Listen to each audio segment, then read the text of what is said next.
السلام عليكم ورحمة الله وبركاته. إن الحمد لله نحمده ونستعينه ونستغفره ونعوذ بالله من شرور أنفسنا ومن سيئات أعمالنا. من يهده الله فلا مضل له ومن يضلل فلا هادي له. أشهد أن لا إله إلا الله وحده لا شريك له وأشهد أن محمدا عبده ورسوله. Ikhwani fi din, a'azakumullah. Yang harus kita perhatikan dalam kita beragama ini saya harus sampaikan karena ini penting dan harus sering disampaikan. Kita ini beragama Islam, kita bersyukur pada Allah, pijakannya Quran, pegangannya Quran, sunnah Nabi yang sahih menurut pemahaman salafus saleh, itu yang kita pegang.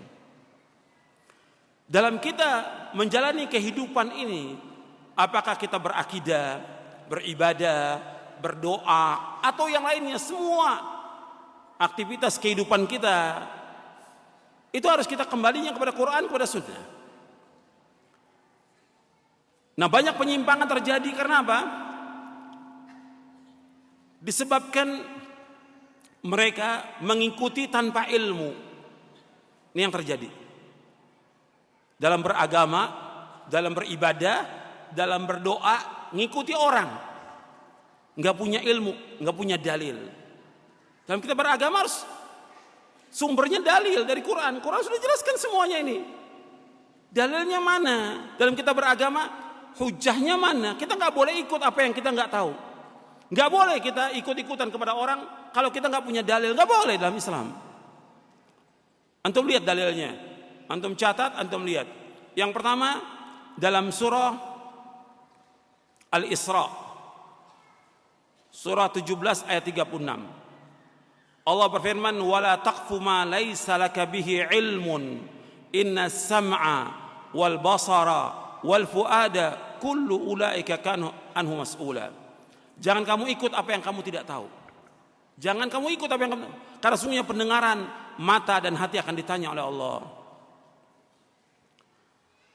Jadi kita dalam beragama ini jangan ikut-ikutan. Atau yang ngomong itu syekh, yang ngomong itu ustadz, yang ngomong itu kiai, yang kita tanya apanya? Dalilnya mana? Loh, antum berdoa seperti ini, antum sholat seperti ini, antum berzikir berjamaah seperti, dalilnya mana? Dalil. Coba antum berusaha sebagai seorang muslim dan muslimah agak kritis gitu. Jangan ikut-ikutan dalam kita beragama. Sebab kalau enggak, kita akan sesat. Kita hidup hanya sekali, dan yang kita inginkan semuanya kita akan masuk surga. Jangan kita ikut-ikutan. Allah melarang kita, jangan kamu ikut apa yang kamu tidak tahu. Minta hujah, minta dalil. Orang ngomong begini, dalilnya mana?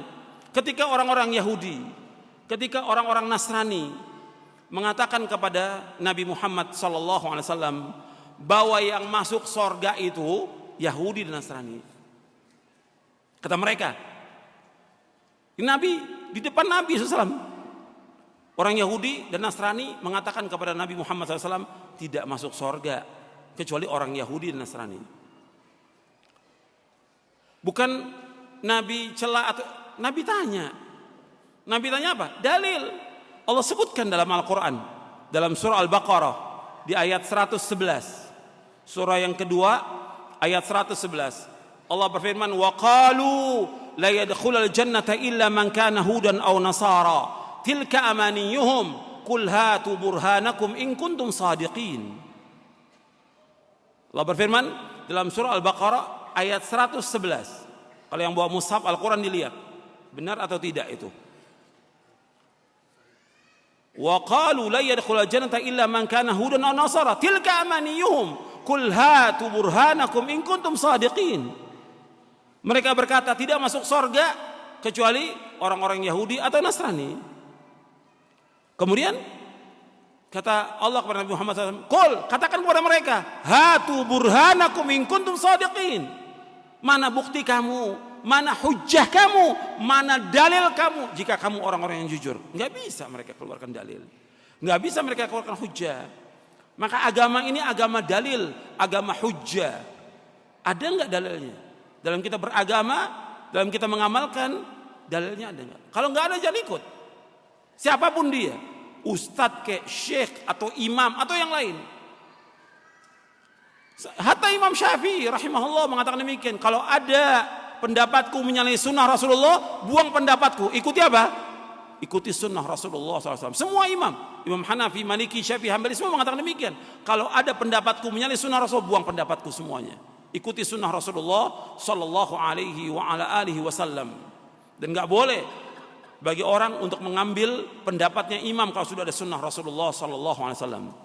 Semua pendapat, semuanya batal kalau dari sunnah Rasulullah. Semua pendapat.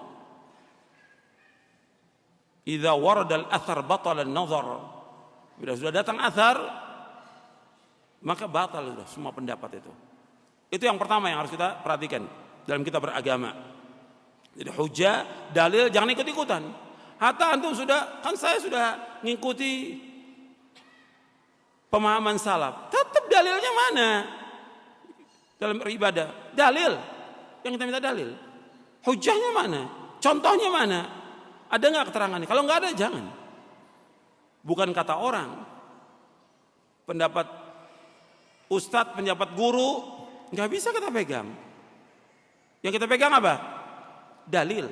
Kembalikan sekarang umat ini kepada dalil. Kembalikan umat kepada Quran. Kembalikan umat kepada sunnah. Bukan kepada pendapat kita. Yang kedua, di masyarakat dari zaman nabi-nabi terdahulu, mereka selalu berdalil dengan alasan nenek moyang. Ini kan sudah kebudayaan, ini adat istiadat, ini sudah nenek moyang kita dari dulu. Dalam kita beragama nggak bisa. Nenek moyang bukan ukuran kebenaran. Allah sebutkan dalam beberapa ayat Al-Quran. Di antaranya dalam surah Al-Baqarah, Anda melihat. Di ayat 170.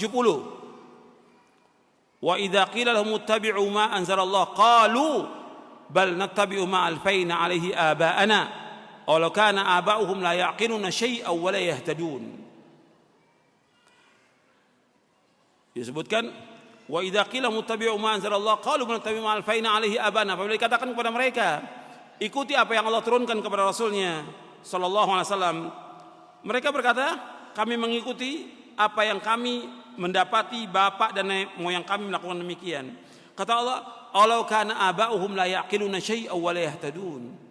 Apakah mereka akan ikut juga kepada bapak dan nenek moyang mereka yang mereka tidak berpikir sedikit pun juga dan tidak mendapatkan petunjuk. Tidak berpikir dan mereka tidak mendapatkan petunjuk. Jadi enggak boleh mengikuti bapak dan nenek moyang, enggak boleh dalam kita beragama. Ikuti wahyu, Quran dan sunnah ala fahmi salaf, bukan nenek moyang. Bukan dari dulu orang-orang tua kita melakukan demikian, enggak bisa. Dalilnya mana dalam kita beragama? Kita ingin selamat dunia, kita ingin selamat akhirat. Kita ingin bahagia dunia, kita ingin bahagia akhirat. Jangan ikut yang akan membawa kepada kesesatan.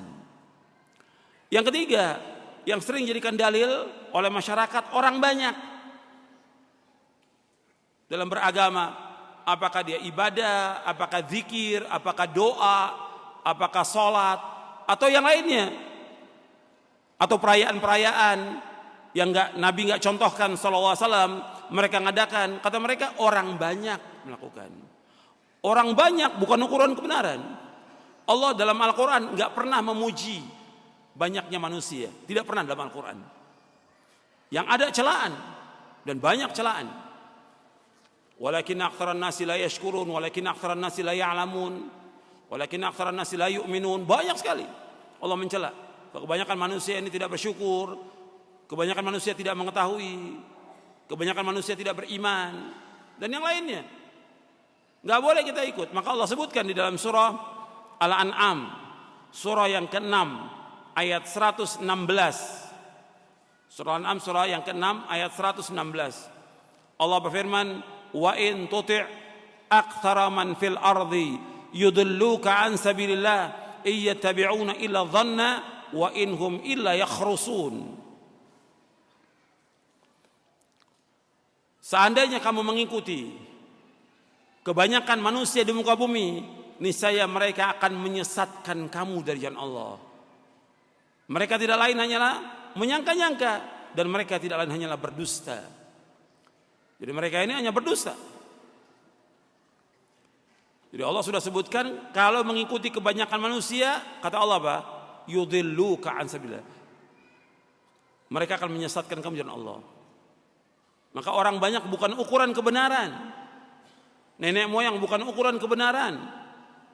Ukuran kebenaran dalil. Ini penting dalam kita beragama, ini sangat penting.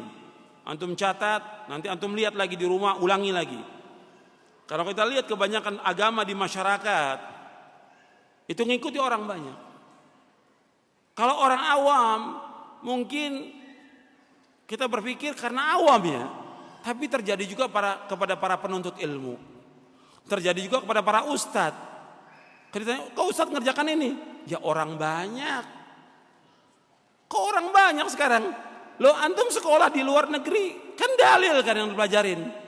Sekarang ya gimana orang banyak? Rusak agama kalau begitu. Kalau ustadznya sudah ngikutin orang banyak, ya rusak agama ini. Dan ini terjadi yang seperti ini. Ustadznya sudah nggak ngikuti dalil. Gimana apa? Gimana orang banyak? Gimana selera masyarakat? Gitu. Rusak agama ini. Mestinya dia punya sikap dalam beragama. Dia bimbing masyarakat ke jalan kebenaran. Dia bimbing masyarakat ke jalan keselamatan. Dia jelaskan yang hak itu hak, yang batil itu batil, yang tauhid itu tauhid, yang syirik itu syirik, yang sunnah itu sunnah, yang bid'ah bid'ah, sehingga umat jelas di atas bayinah umat ini. Enggak dibiarkan masyarakat ini mengikuti seleranya mereka. Yang kaya begini, yang ini seperti ini, rusak agama ini. Kita harus jelas. Enggak ada masalah orang kemudian mempunyai sikap kepada kita dikatakan keras, enggak ada masalah. Atau mengatakan gila, nabi-nabi pun semuanya dikatakan gila oleh pengikutnya. Hatta Nabi Muhammad SAW dibilang apa? Gila. Karena mengajak kepada tauhid, mengajak kepada kebenaran, dan tidak boleh mengikuti agama nenek moyang. Harus tegas dalam kita beragama ini. Supaya apa? Supaya selamat umat. Kita harus bawa umat ini kepada keselamatan. Bukan dibiarkan. Bukan malah si da'inya ikut apa kata masyarakat, apa kata orang banyak. Nggak boleh. Harus jelaskan yang hak itu hak, yang batil itu batil. Dan akan ditanya oleh Allah pada hari kiamat nanti, kenapa dibiarkan demikian? Masyarakat sesat, nggak dijelaskan kebenaran kepada mereka. Akan ditanya oleh Allah pada hari kiamat nanti. Kemudian, ikhwan fillah, azakumullah, kita harus juga berani menyampaikan kebenaran ini.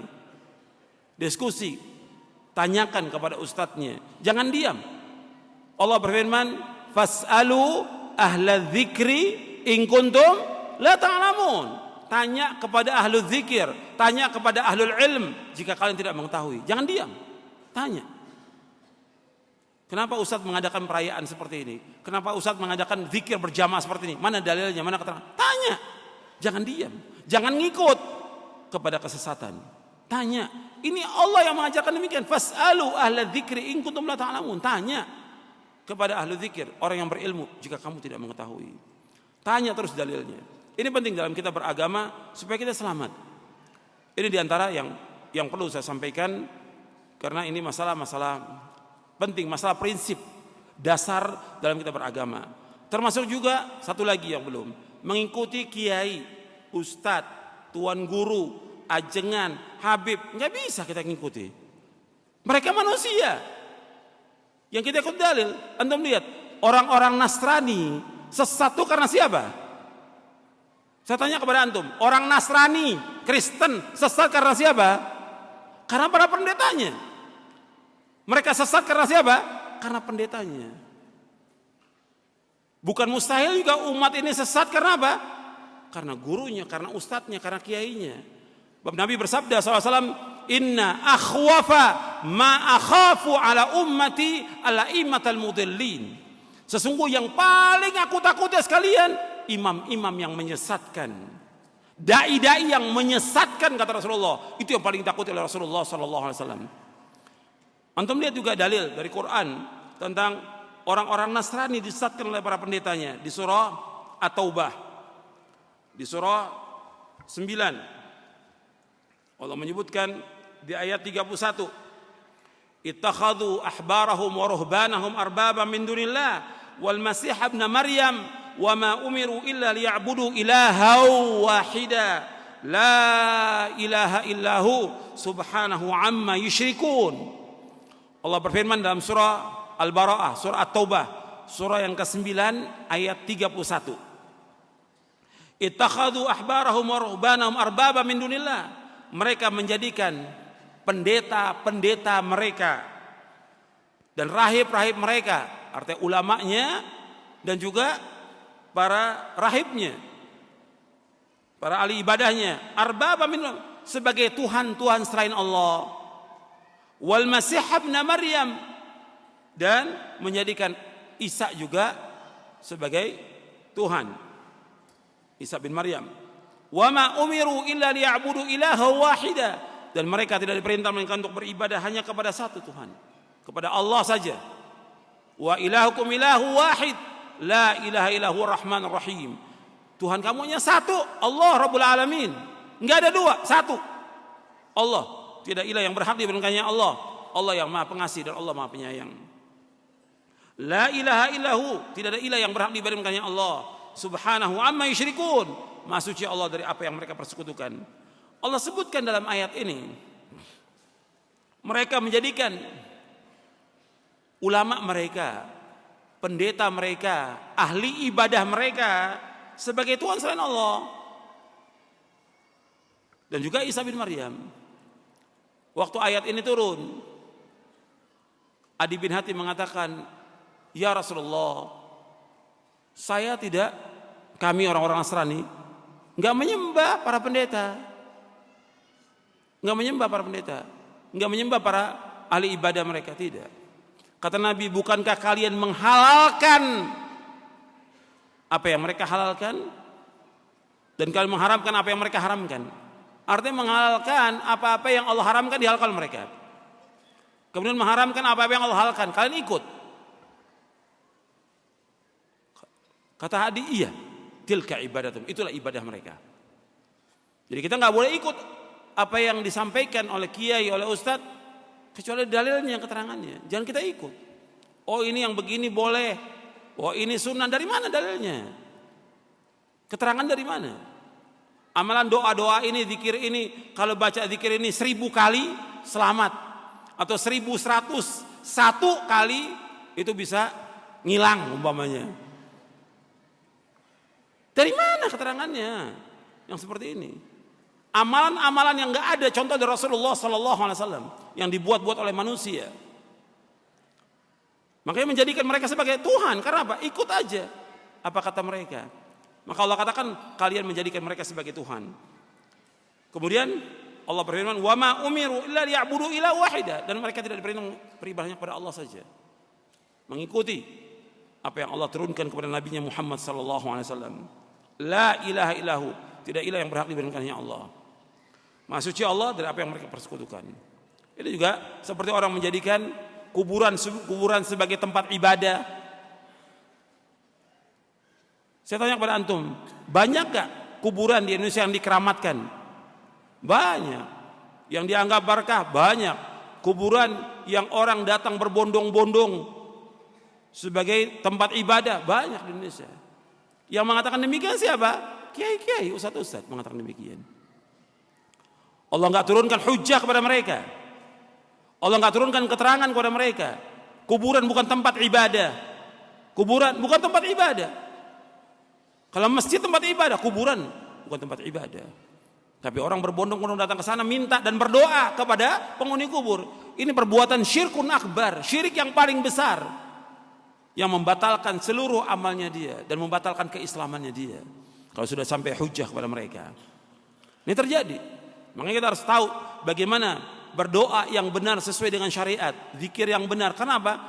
Kita ini sudah hidup di zaman yang orang sudah jauh dari Quran, jauh dari sunnah. Dai-dainya pun tidak membawakan hujjah, dalil dan keterangan. Sehingga umat gak tahu, dipikir itu benar. Dan itu diamalkan oleh mereka tahunan. Dan mereka mati dalam keadaan syirik. Mungkin di antara mereka mungkin bapak antum, orang tua antum, kakek dan nenek dibawa ke kuburan wali. ibadah di sana, ada yang tawaf di sana, berdoa di sana minta kepada selain Allah. Ini perbuatan syirkun akbar. Allah dalam Al-Quran menyuruh kita untuk hanya berdoa hanya kepada Allah Subhanahu wa taala. Berdoanya kepada Allah, tidak kepada yang lain. Ya, sampai di sini dulu kajian kita. Mudah-mudahan bermanfaat untuk saya dan untuk antum sekalian. Dan kurang lebihnya saya mohon maaf, karena itu yang bisa saya sampaikan dan itu yang bisa saya jawab. Yang benar datang dari Allah, yang salah dari saya dan dari syaitan. Dan Allah mengampuni dosa-dosa kita, dan mudah Allah menetapkan kita di atas Islam dan Sunnah. Mudah Allah memberikan manfaat dari kajian ini untuk kita, untuk keluarga kita, dan untuk kaum muslimin. Dan mudah-mudahan Allah memberikan taufik kepada kita untuk dapat mengamalkannya dengan ikhlas dan ittiba. Wassallallahu nabiyana Muhammadin sallallahu alaihi wasallam. Subhanakallahumma bihamdik asyhadu an la ilaha illa anta astaghfiruka wa atubu ilaik. Assalamualaikum warahmatullahi wabarakatuh.